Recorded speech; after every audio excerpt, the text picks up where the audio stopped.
Hi everyone, welcome to the Kelly Family Homestead. I'm doing a cattle panel greenhouse today.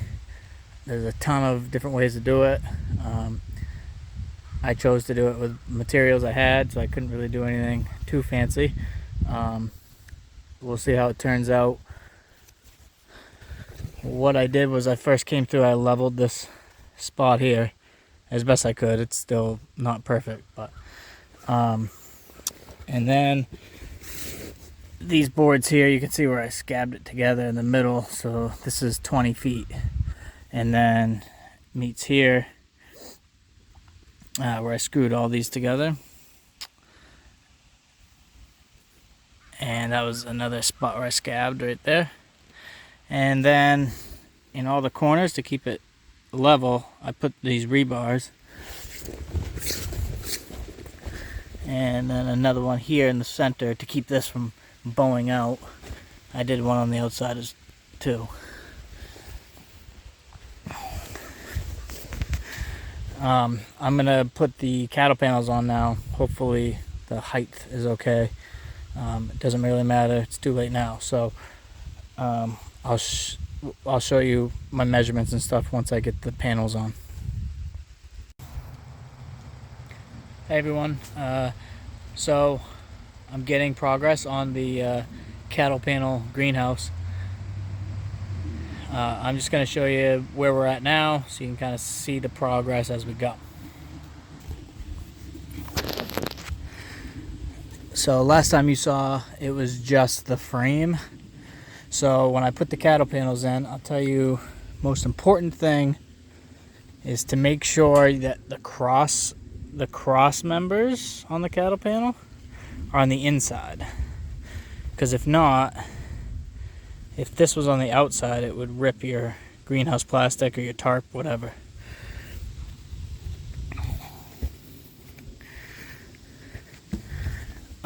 I just put the cattle panel on the edge of the board all the way around, and then I just took this strapping and I screwed it in, and then I also put in staples. So you can see it goes all the way down with the strapping. Comes around, and it's the same on the other side. I did have to overlap it here because I was a little short in my frame, but all the other ones are together, and I use zip ties. And just, if you're going to use zip ties, make sure you have this part facing in, because that'll rip your tarp as well. And I just put zip ties like every other one.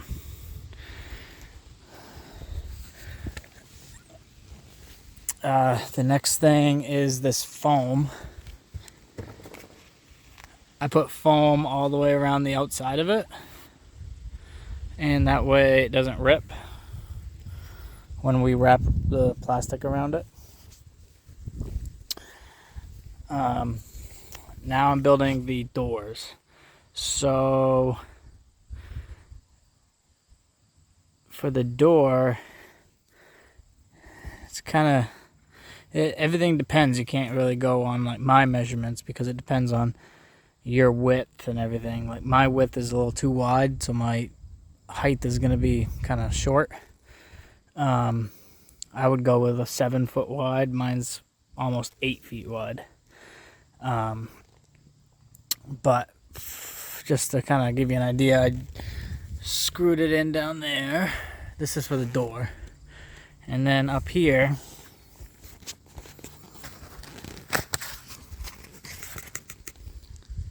I stapled it and ran a screw to keep it from moving back and forth.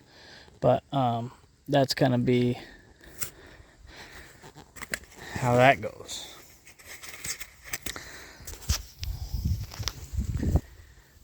So pretty much I'm just gonna have another one here, and then I'll have a top piece going this way like a header for a door, and then I'll have some side ones that go that way, just so I have something to staple the plastic to. So let me finish up the frame, and then I'll get back to you. Okay, so here's the end of the first day. as you can see, I got my door frame up, and then I have these side sections, which are stapled under here and stapled together. And then for extra strength, I just threw up some of these scabs. Okay, so essentially that's going to be the door, and I'll build a door for that. And then I'll do the exact same thing back here, except I'll have a window instead of a door. After that, it's just plastic that goes up. If you want to see more of kind of how this works, Edible Acres YouTube channel, which I'll try to link that if I can figure out how. Edible Acres, he built one just like this. He may have done a couple of things different, but I'll link that. I'll link that in the description, and then you can go look at that too. Kind of wanted you to see, the way I did it, just with scraps laying around. Another pointer is put the foam on after you put the frame up, because I had to do some stapling and stuff, so I had to keep taking the foam off. So anyway, thanks for watching. Subscribe. Thanks.